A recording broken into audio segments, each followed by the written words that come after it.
Om Sri Lakshmi Narsimha Maha. Valmiki Ramayana, Ayodhya Kanda, Chapter 65. King Dasharatha found dead. Summary. At the dawn of the next day, panegyrists and servants arrived at the palace to serve the king. Some women who were empowered to go near the bed detected the king's death and started crying loudly. Kausalya and Sumitra suddenly woke up from their slumber and came to know of the king's death. All the wives of Dasharatha wept miserably. The gynaeceum was filled with men and women who felt bewildered with fear and restlessness when the king met with his appointed end.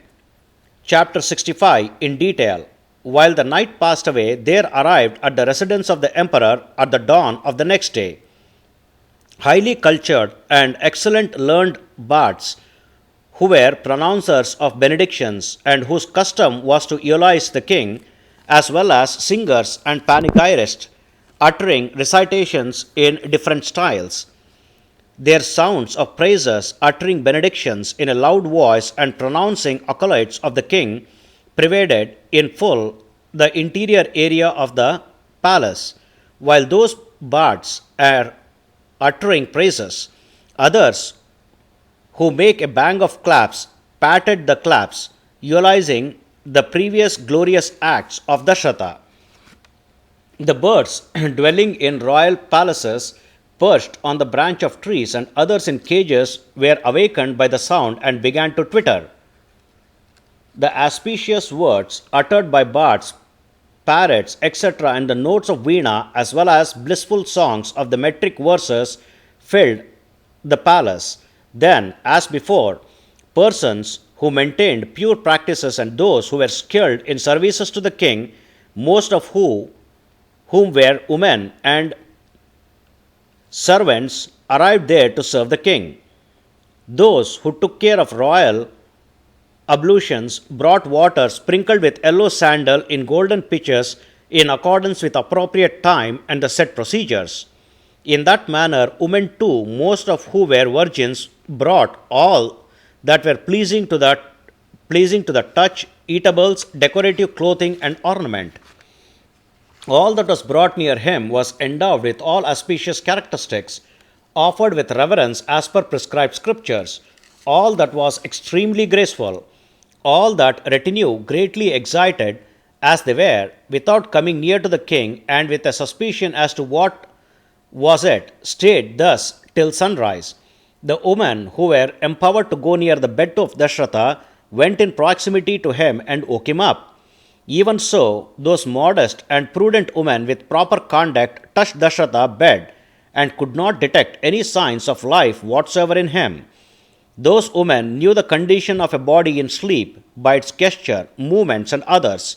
As such, they were possessed of tremor, apprehensive as they were about the king's life, and they resembled like tips of reeds standing against a stream.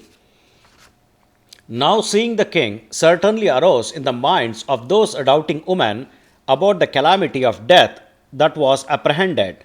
Overpowered by grief for their sons, the slumbering Kausalya and Sumitra did not wake up, as though they were completely overtaken by death.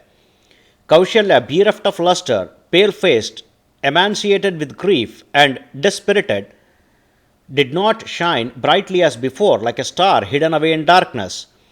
The queen Kausalya, immediately close to the king, and with Sumitra on her side, was not shining as before, with her face ruffled by tears of grief.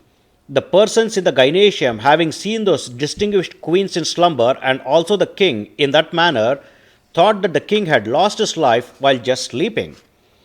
Then those beautiful women miserably cried loudly with their voice, like female elephants crying when their group leader, an elephant, was removed from their place in the forest.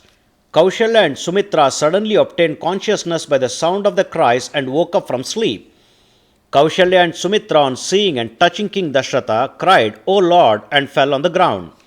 Rolling on the floor and covered by dust, Kausalya, the daughter of Kausalya king, was not shining as before and resembled a star falling down from the sky. While the king was deceased, all the women saw Kausalya, who fell on the ground, appearing as a female elephant, which was killed and fell on the ground. Kaikeyi and all other wives of King Dasharatha were weeping, afflicted by grief, and fell unconscious.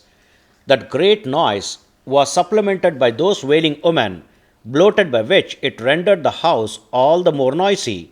The gynaeceum of the king, who met his appointed end, was filled with people who felt bewildered with fear and restlessness, with tumultuous wailing all around, and crowded with relatives disturbed by sorrow, with happiness withered away in it suddenly and become a sight of misery and despondency.